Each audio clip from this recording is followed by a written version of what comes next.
ஹரிவோம் மகா காளி. குற்றால அருவியில போய் நீராட போனவர்களுக்கு தெரியும். குற்றால மலையில மேல் நோக்கி போனோம்னா அங்க செண்பகா அருவின்னு ஒரு அற்புத அழகிய அருவி அங்க இருக்கு. தூய்மையான தீர்த்தம் அந்த இடத்துல வரும். அதிலிருந்து தான் கீழே குற்றால அருவிக்கு வந்து சேரும். திடகாத்திரமான அன்பர்கள் பலர் என்ன செய்வாங்க, குற்றால அருவியில் நீராடுகிற அதே நேரத்தில் செண்பகா அருவிக்கு மேல் நோக்கி நடந்து போய் அங்கே நீராடுவது உண்டு. அந்த செண்பகா அருவிக்கு எதிர்ப்புறத்தில் பரதேசி பிடவுன்னு ஒரு குகை இருக்குது. அந்த குகை ரொம்ப விசேஷமான குகை. அந்த குகையில் அப்பகுதியில் வாசம் செய்த பல சித்த புருஷர்கள் பல காலம் அமர்ந்து தவம் ஏற்றிய ஒரு குகை அது. அதில் குறிப்பிடத்தகுந்தவங்க சிவகாமி பரதேசியார், ஆறுமுக சுவாமிகள், வல்லநாடு சாது சண்முக சிதம்பர சுவாமிகள், நைனப்ப சுவாமிகள், குழந்தை ஆனந்த சுவாமிகள்னு சித்தநிலை ஆத்மாக்கள் அந்த குகையில் வாசம் செய்திருக்கிறாங்க, தவம் செய்திருக்கிறாங்க. அந்த பரதேசி பிடவு குகையில் அமாவாசை இரவுகளில் பேப்பர் சுவாமிகள் அமர்ந்து தியானம் செய்வதை ஒரு வழக்கமாக வைத்திருக்கிறாங்க. அப்படி போய் தியானம் செய்வது ஓரிரு சீடர்களுக்கு தெரியும். அது மாதிரி ஒரு அமாவாசை இரவுக்கு சுவாமி மலையில் உச்சி நோக்கி நடக்கிறாங்க. கூடவே லக்ஷ்மணன் சீடர் துணைக்கு போகிறார்.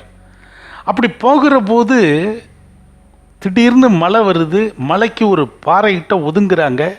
திடீர்னு ஒரு சலசலப்பு. பார்த்தா ஒரு புலி ஒரே பாய்ச்சலாக மேலே பாயுது. இவர் லக்ஷ்மணன் பயந்துடுறாரு. நம்ம கதி இதோட முடிஞ்சு போச்சு, நம்ம மேலே தான் புலி பாயுதுன்னு கண்ணை இறுக்கி மூடுறாரு. அது இவங்களுக்கு தலைக்கு மேலே பாறையில் போய் உட்காந்துது. தரையிலேருந்து உச்சி பாறைக்கு தாவி அப்படி அங்கே ஏதோ நகர்ந்துட்டு. ஆனால் இந்த பயம் அவருக்கு குறையில. சரிப்பா வா போவோன்னு சொன்னால் இல்லை எனக்கு ரொம்ப பயமாக இருக்குது, இப்போ அந்த புலி அங்கே தான் வரும், நம்மளை அடித்து கொன்னுடும், எனக்கு பயமாக இருக்குது, நான் வரலைங்கிறார். சரிப்பா இப்போ விடிகிற வரைக்கும் இங்கேயே உட்காந்துருவோம் பேசாமன்னு அப்படி தள்ளி பார்க்குறாங்க. அந்த இடத்துல ஒரு பாறை இடுக்கு இருக்குது. அது ஒரு சின்ன மலைக்கு ஒதுங்கிறதுக்குரிய அளவில் இருக்குது. அங்கே போய் உட்காந்துக்கிறாங்க.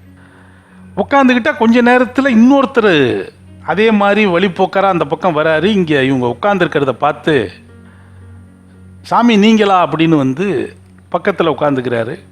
நான் இந்த மாதிரி மேலே வந்து எஸ்டேட் இருக்கேன், அங்கே போகிறேன் இங்கே போகிறேன், இந்த வேலையாக இருக்கேன் அந்த வேலையாக இருக்கான்னு தன்னை அறிமுகப்படுத்திக்கிட்டு உட்காந்துக்கிறாரு. சுவாமிக்கு வந்து சுருட்டு பற்ற வைக்கிற பழக்கம் உண்டு. அதனால் ஒரு சுருட்டை பற்ற வச்சுக்கிட்டு பேசிக்கிட்டு இருக்கிறாங்க. இன்னும் கொஞ்ச நேரத்தில் மேலே மலையிலிருந்து ஒரு ஆரஞ்சு பழ மூட்டையை தூக்கிக்கிட்டு கழுத்தில் 2 பக்கமும் 2 காட்டுக்கோழியை வேட்டையாடி அதை வந்து கயரில் கட்டி தொங்க விட்டுக்கிட்டு வந்த ஒருத்தர், ஒரு மலைவாசி. இவங்கெல்லாம் உட்காந்து சுருட்டு குடிச்சிக்கிட்டு இருக்கிறத பார்த்ததும் இவரும் வந்து உட்காந்துக்கிறார். ஆக அப்படி இப்படின்னு ஒரு 5 பேராக அங்கே உட்காந்துருக்கிறாங்க. வந்தவர் வந்து இந்த ஆரஞ்சு பழ மூட்டையை இறக்கி வச்சுட்டு வேட்டையாடின அந்த காட்டுக்கோழி இறந்து போச்சு, அதை கழுத்துலேருந்து இறக்கி வச்சுட்டு ஆசுவாசப்படுத்திக்கிட்டு உட்காந்துருக்கிறாரு. இன்னும் திடீர்னு இப்படி மழை பிடிச்சிட்டேன்னு பேசிக்கிட்டு இருக்கிறாங்க. அப்போ இந்த மாற்றி மாற்றி எல்லாரும் சுருட்டு பற்ற வைக்கிற போது அந்த வெளிச்சத்தில் பார்த்தா தேளினுடைய குஞ்சிகள் வந்து வரிசையாக நூல் பிடிச்ச மாதிரி ஒரு சின்ன இடுக்கிலிருந்து மெல்ல மெல்ல வெளியேறி அப்படியே வருது. இவங்க உட்காந்துருக்காங்க, இவங்க கால் ஓரமாக அது பயணிக்குது.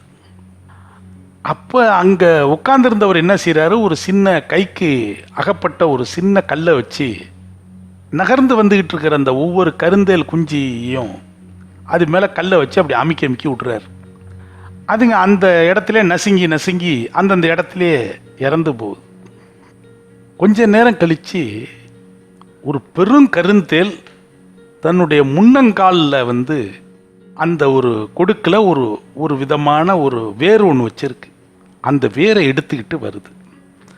அப்போ பேப்பர் சுவாமிகள் சொல்கிறாங்க, இந்த தீப்பொட்டியை கொளுத்தி பாருங்கடா இப்போ ஒரு ஆச்சரியத்தைங்கிறார். அந்த தேள் என்ன செய்யுது, தன்னுடைய குஞ்சுகள் அங்கங்கே நசுக்கப்பட்டு வரிசையாக இறந்து கிடக்கு இல்லையா.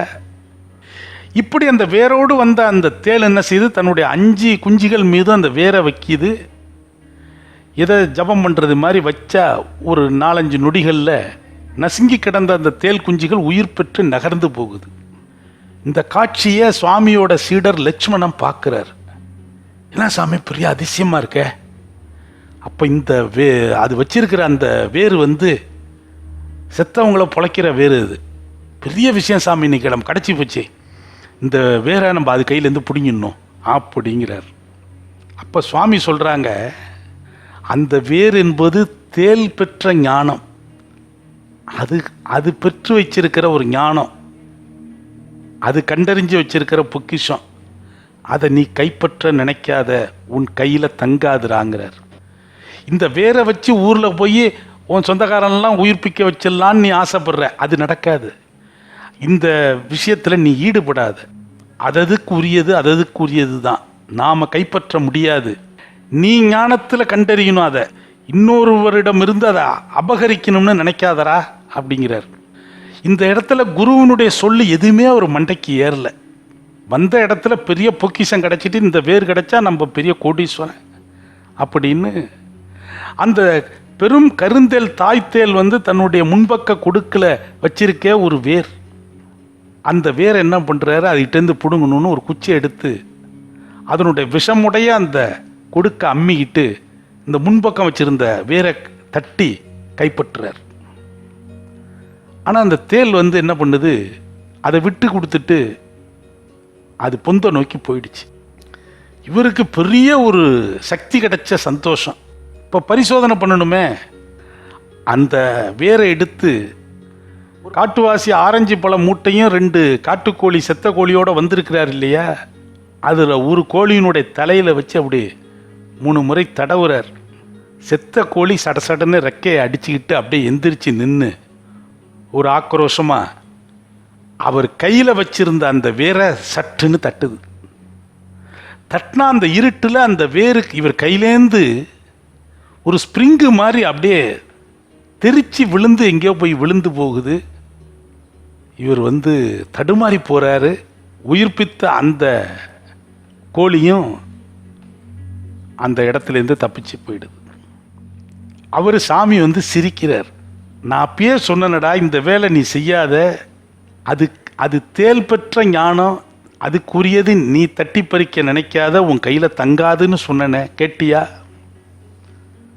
இப்போ எங்கே கிடந்த அதை தேடுவ அப்படின்னு இவருக்கு பெரிய துக்கமும் ஏக்கமும் இழப்பும் ஏற்பட்டு, நடா இது கை கெட்டினது வாய்க்கேட்டல் இப்படி போயிடுச்சே அப்படின்னு நினைக்கிறார்.